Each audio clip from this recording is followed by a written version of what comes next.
passes through there and here. Also the two small holes here. So I'm now going to assemble this SB07E compressor by Denso.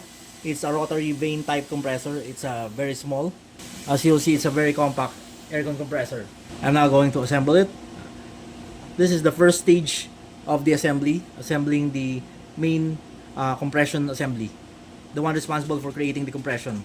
As you'll see here, from my own analysis, this is a suction port.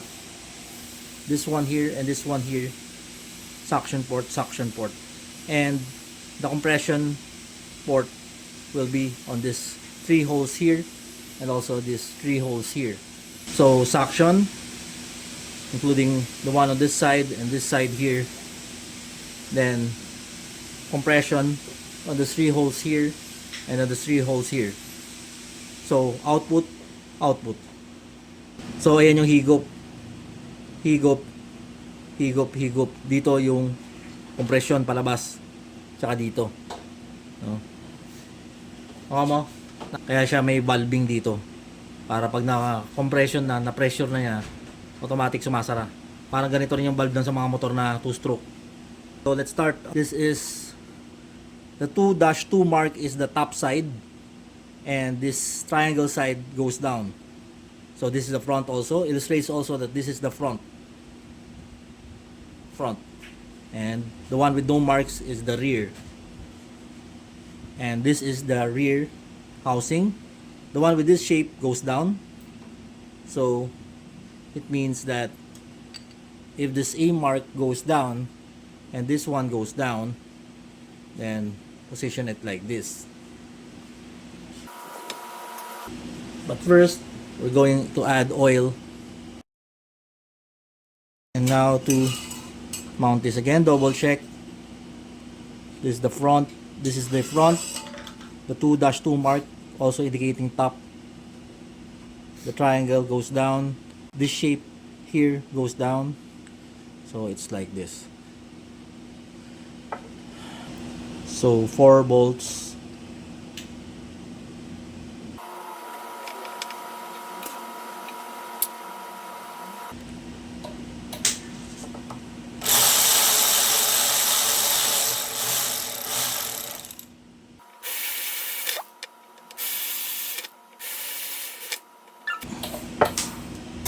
Also lubricate this.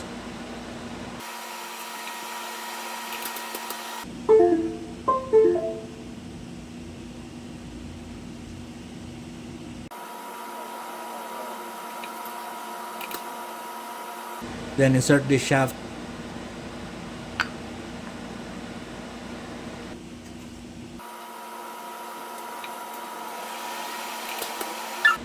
Short scratch starts with this vane first.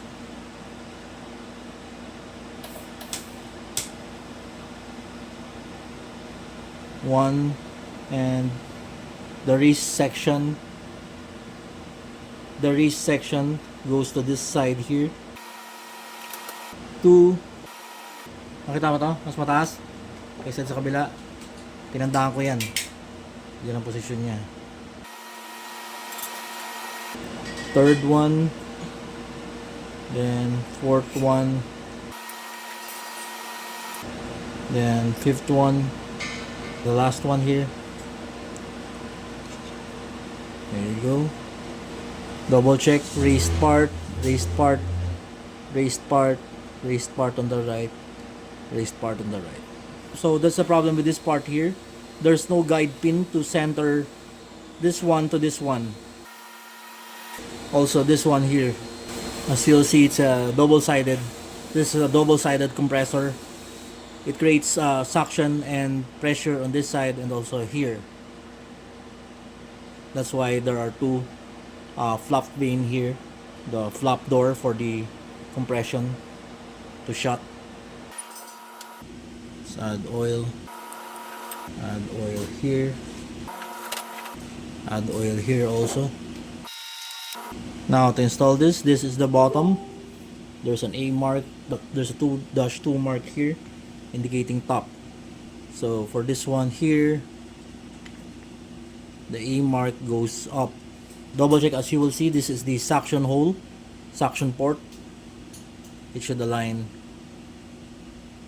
to the one here and here. So it's positioned like this. Again, A mark illustrates, for me it's the top part. Double check again. Yes, it's like this. So for the front part, there's only 2 bolts.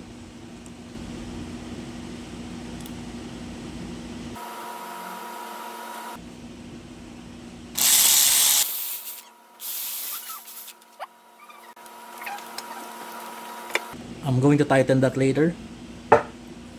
We need to center it well. And to install the spring here, that's the spring.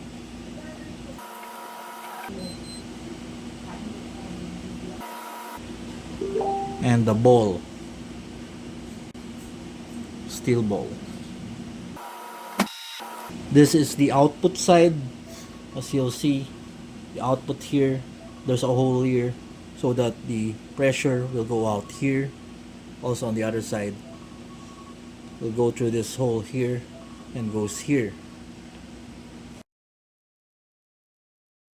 And as you'll see, pressure goes out here to these 2 holes here.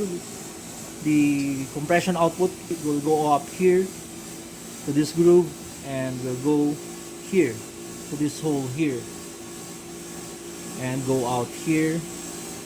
Also the small holes there will go out of there. These 2 holes are just for the bolting area. As you'll see, the mark left by the corrosion. Compression goes through this hole, compression goes through this hole. And this one also locks the steel ball into position. So just like that.